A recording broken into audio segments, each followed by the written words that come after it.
सुबह का वक्त होता है और 10 साल का बेटा आदर्श उठता है, तो उठने के बाद वो अपनी माँ को खोजने लगता है, क्योंकि डेली की आदत ये थी कि उसकी माँ ही उसको आकर जगाती थी, चाय नाश्ता करवाती थी, लेकिन आज माँ उसको जगाने नहीं आई।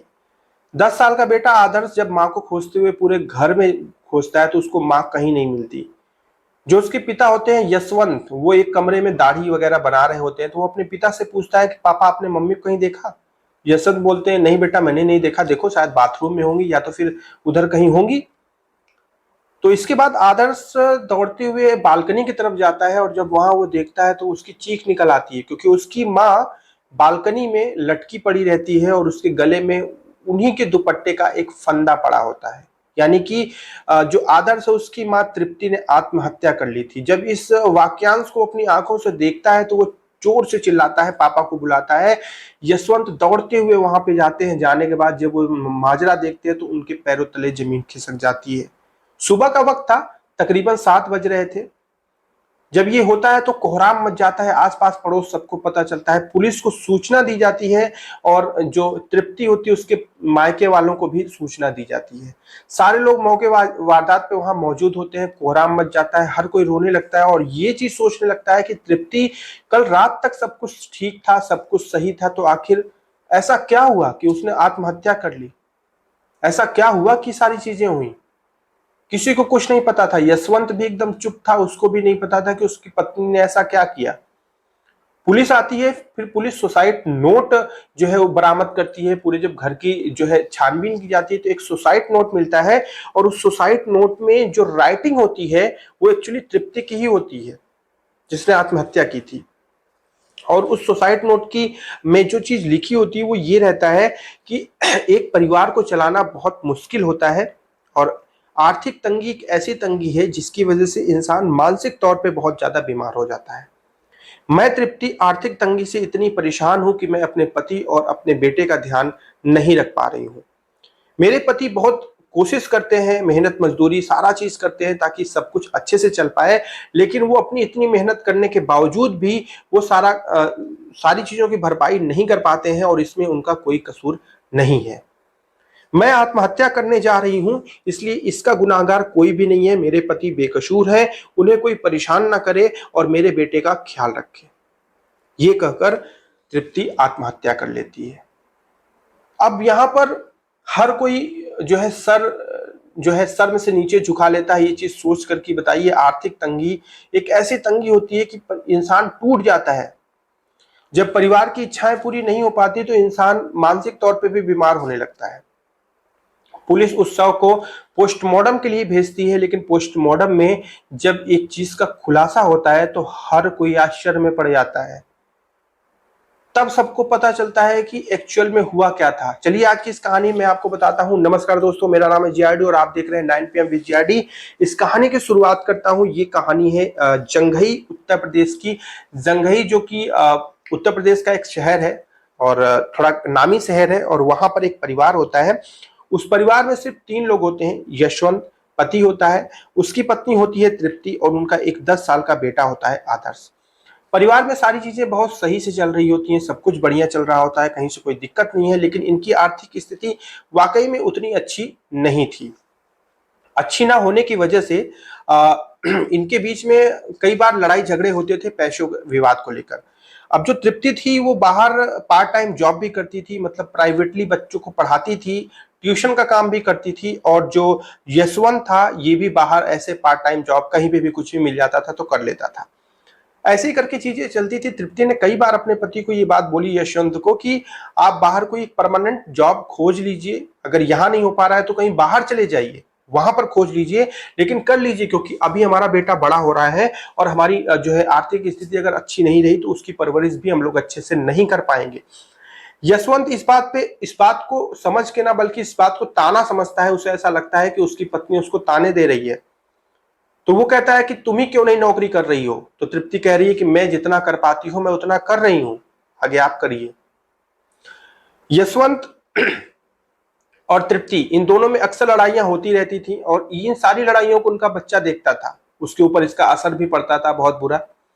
फिर एक दिन ऐसा कुछ होता है कि यशवंत तृप्ति से बोलता है कि यार देखो, हम ना जीते जीते ऊब गए हैं, हम वो सारी चीज नहीं कर पा रहे हैं जो एक बच्चे की परवरिश के लिए करनी चाहिए, और मुझे लगता है कि चलो हमें आत्महत्या करनी लेनी चाहिए। तृप्ति कहती है कि हाँ, हमें भी लगता है कर ही लेनी चाहिए, क्योंकि आपसे कुछ हो नहीं रहा है तो जाहिर सी बात है।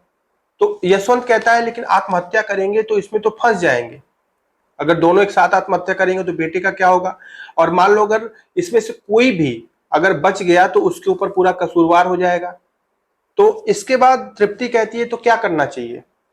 तो यशवंत कहता है कि चलो एक सुसाइड नोट बनाते हैं जिसमें मैं तुम्हें बोलूंगा कि तुम बेकसूर हो, एक सुसाइड नोट बनाना जिसमें तुम कहना कि हम बेकसूर हैं। तृप्ति कहती है कि क्या आप सीरियस हैं, क्या सच में ऐसा करना है। यशवंत बोलता है नहीं, मजाक में कर रहा हूं मैं, लेकिन चलो लिखते हैं, एक एक सुसाइड नोट लिखते हैं, देखते हैं सुसाइड नोट के आगे क्या हम सच में सुसाइड कर पाते हैं।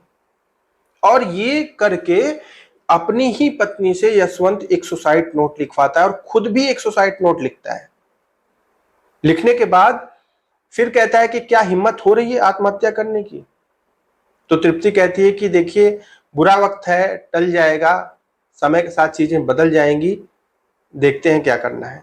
और उस सुसाइड नोट को यशवंत अपने पास रख लेता है, दोनों सुसाइड नोट को, अपने सुसाइड नोट को फाड़ कर कहीं फेंक देता है, लेकिन अपनी पत्नी तृप्ति का सुसाइड नोट अपने पास रखता है। अब होता क्या है कि इन दोनों के बीच में लड़ाई झगड़े तो होते ही रहते थे हमेशा। एक दिन ऐसा आता है कि यशवंत जो है तृप्ति को काफी मार देता है पैसों को लेकर, और वो इसलिए होता है क्योंकि यशवंत बाहर जाकर शराब पीकर वापस आता है, जिसका सख्त विरोध तृप्ति करती है और कहती है कि जब घर में आर्थिक तंगी इतनी चल रही है तो आपको शराब पीने की क्या आवश्यकता है। और इस बात पर यशवंत को बुरा लग जाता है और वो तृप्ति को काफी पीटता है। तृप्ति अपने मायके में बात करती है और इन सारी चीजों को बताती है कि पिछले कितने दिनों से उसके साथ घर में पारिवारिक जो है विद्रोह चल रहा है, उसको अक्सर मारपीट का सामना करना पड़ता है, यशवंत अक्सर उसे मारता है। ये सारी बात मायके वालों को पता थी, लेकिन वो इस बात को लेकर चुप थे कि कहीं अगर इन बात को उजागर किया जाएगा तो बेटी का घर टूट जाएगा, चीजें खराब हो जाएंगी, जिसकी वजह से वो भी कुछ नहीं बोलते थे। लेकिन एक दिन जब बात बहुत ज्यादा बढ़ जाती है तो यशवंत पता नहीं क्यों अपना आपा खो देता है, अपनी स्मृति खो देता है, अपनी भावनात्मक जो जुड़ाव होता है उसकी पत्नी के साथ वो सब खो देता है और अपनी ही पत्नी को गला दबाकर उसकी हत्या कर देता है।